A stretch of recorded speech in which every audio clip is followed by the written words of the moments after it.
Can I have your bid? 720 kg.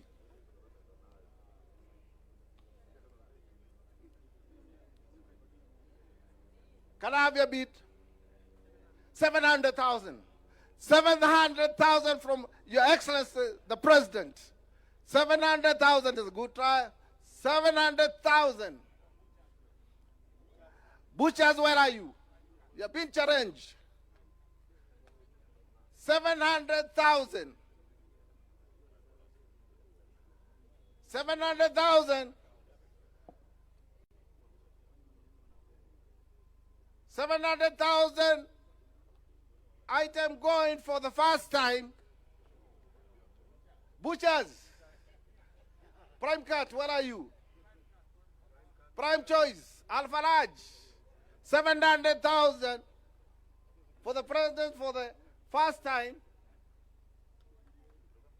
700,000 to the President for the second time. 700,000 for the third time to the President. Wonderful. A round of applause again for the auction and the auctioneers and those that have purchased. Your Excellency, sir, now we'll proceed to the issuing of the awards that are here, the trophies. And I'll invite Perpetuum Batha, who's going to be reading out the awardees and the award that they have won. So Perpetuum, you stand here.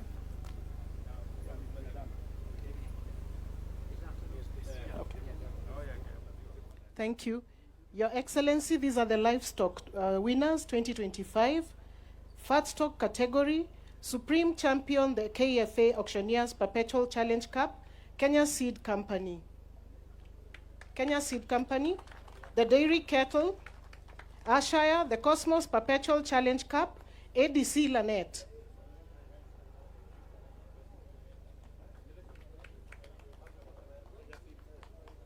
Dairy Cattle, Ashire, the Cosmos Perpetual Challenge, ADC Lanet.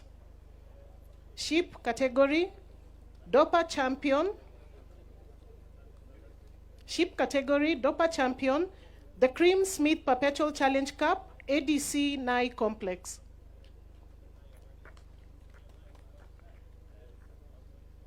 Goats category, Dairy Goat Champion, the Rodwell Perpetual Challenge Cup, Samuel Moreithi. Poultry category champion, Kenya Poultry Club A Cup, the Richmond Terrace Farm, Mary Mudeu Masai. Farm and Dairy category, exhibitor with the highest entries, the Toyo Meka Kai Schlitt Cup, Commissioner General of Prisons, Patrick Karandu, CBS.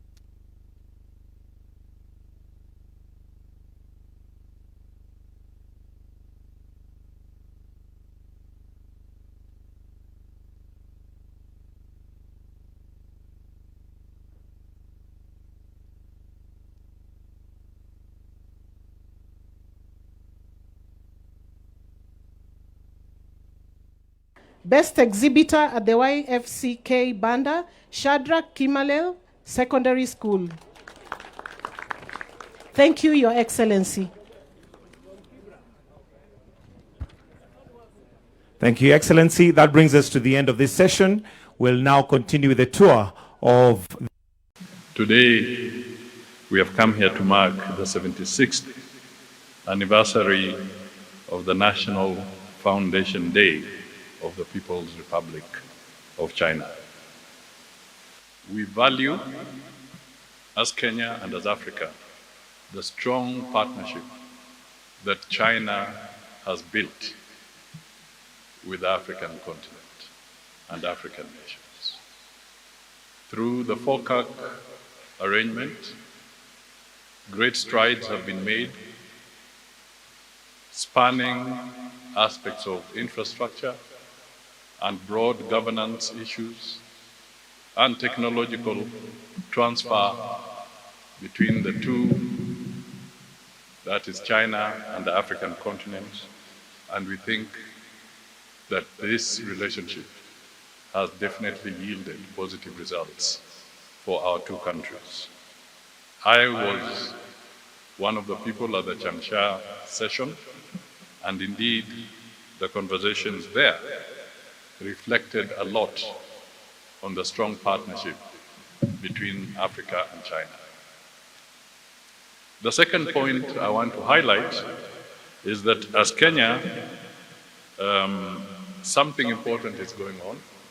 We have a delegation today in China, which is in deep negotiation so that within the framework arrangement of FOCAC and the pronouncement about China offering Africa the free or the preferential trade agreements for products in Africa, Kenya has a delegation negotiating its portion of arrangement with the Chinese government, and we hope that in a few weeks' time we shall be able to report progress indicating that we have struck a deal within the free preferential trade arrangements. This is critical for us, critical for Africa, bearing in mind that we are seeing a lot of volatility in the trading arena. So if African countries, and I think one has already concluded, Kenya may be perhaps the next one, we believe that Africa requires predictable, reliable, consistent trade arrangements with its partners.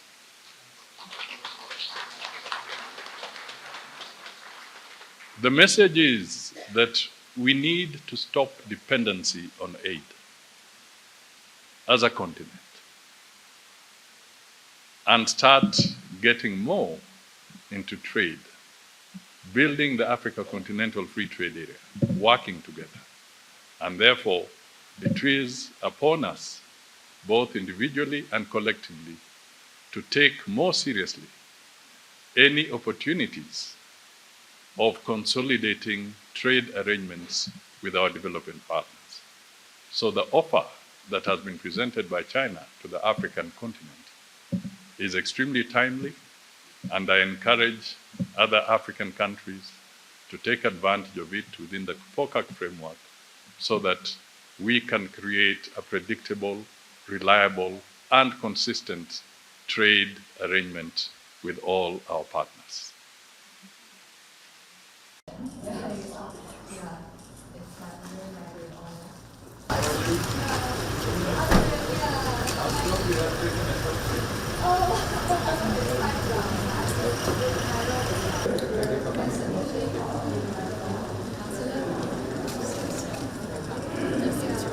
Welcome. Thank you very much. I'm waiting for about 5 weeks. Sorry, take a long.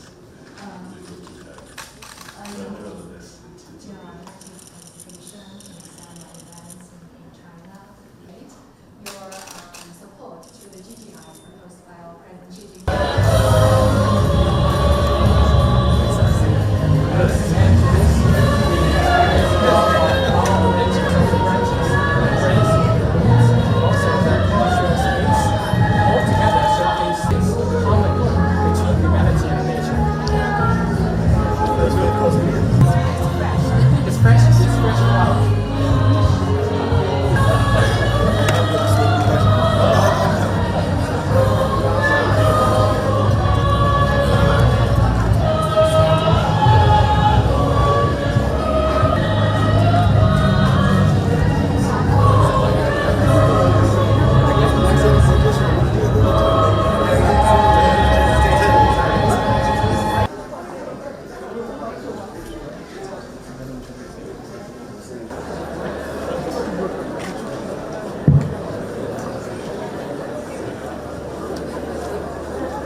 welcome students from K-Anda School.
Welcome.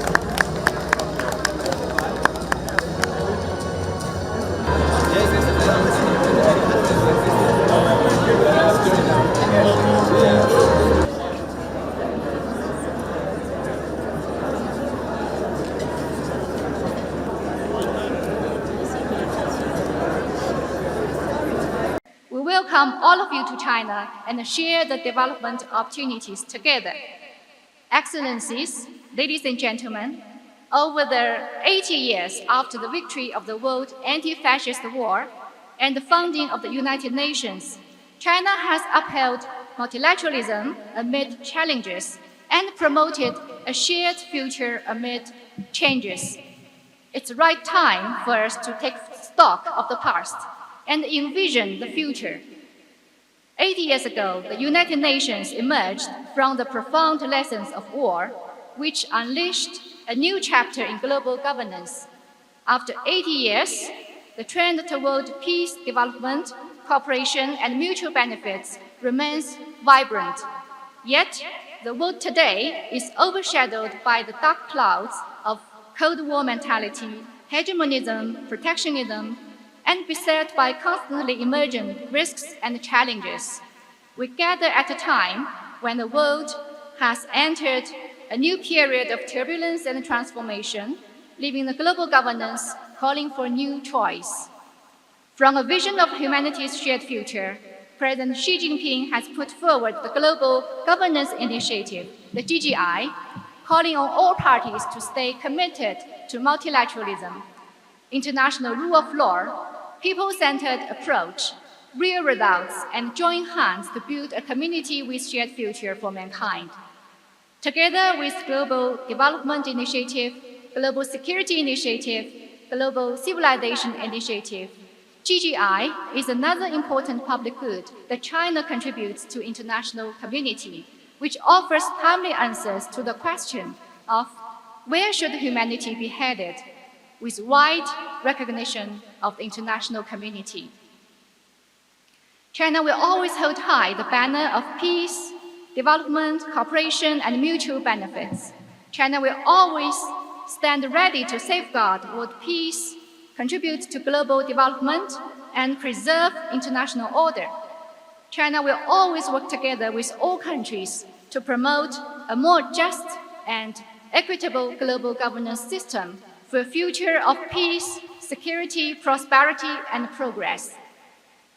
Excellencies, ladies and gentlemen, over 62 years of diplomatic relations, China and Kenya have stood together through thick and thin, have worked together to forge a community with shared future in the new era. This year marks a new chapter of continuity and new progress in our bilateral relations. Since the establishment of diplomatic ties, we two nations have respected and supported each other. We have built our cooperation under the Belt and Road Initiative, a hallmark of bilateral relations. We have steadily deepened our all-round strategic cooperative partnership. The Chinese people will never forget that in 1971, with the support of Kenya and other Asian and African countries, the 26th United Nations General Assembly adopted Resolution 2758 by an overwhelming majority, which restored the lawful rights of People's Republic of China in the United Nations and solemnly reaffirmed and fully embodied the One China principle. In April this year, President William Ruto paid a successful state visit to China. The two heads of state agreed to elevate our bilateral ties to China-Kenya community with a shared future for the new era, witnessed the signing of 20 cooperation documents, and issued a joint statement. They agreed to build the China-Kenya relationship into an inspiring example in developing the all-weather China-Africa community with shared future for the new era, to lead the development of China-Africa relations and the forging of solidarity and cooperation among Global South countries. This year also marks the 25th anniversary of the Forum on China-Africa Cooperation, the FOCAC. Over a quarter century, FOCAC has brought China-Africa relations to the best in the history. In June, President Xi Jinping announced to expand zero-tariff treatment for 100% of tariff lines for 53 African countries with which China maintains diplomatic ties, including Kenya. We jointly issued the Changsha Declaration to demonstrate our firm resolve to promote mutual development and joint prosperity. China will work with Kenya to ensure the zero-tariff measures take effect at an early date so that our peoples can benefit sooner from our cooperation. This year also marks my first year serving as Chinese ambassador to Kenya. I have been deeply honored and fully aware of my great responsibilities. Upon my arrival, I expressed my readiness to work with Kenyan friends to start a new chapter in our friendship. This year, we have witnessed frequent high-level exchanges. The bilateral culture and tourism season is in full swing. The number of Chinese tourists coming to Kenya is increasing. All-round cooperation is in steady progress. None of this could be possible without the support of you, my friends, from all sectors in both countries, for which I would like to say thank you. Thank you. As far as Kenya is concerned, the President indeed made a state visit earlier this year, and as has been rightly pointed out, over 21, actually I think there are 21, documents or agreements were signed, bilateral agreements were signed at that occasion. And we wish to pursue some critical aspects where we want to extend the SGR from Naivasha all the way to Kisumu and then Malaba border, so that we can enhance the efficiency of trade between us, our neighbor Uganda, and indeed the Great Lakes region. So that is one of the key programs we are looking at, to have the line 2B and 2C concluded. We are also in consultation so that we can have the dual carriaging of the road Rironi-Mau Summit, and then Mau Summit to Malaba, so that all these again can enhance our trade arrangements with our partners and in the region. These are some of the critical areas. Finally, I just want to acknowledge and thank the people of China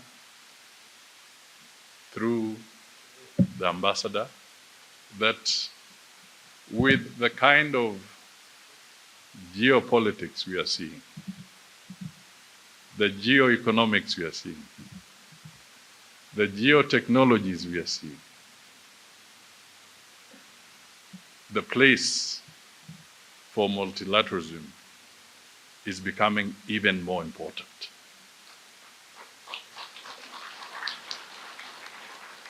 And a strong message that will continue to send the signal that the absence of multilateralism is dangerous for humanity is extremely essential at this point in time.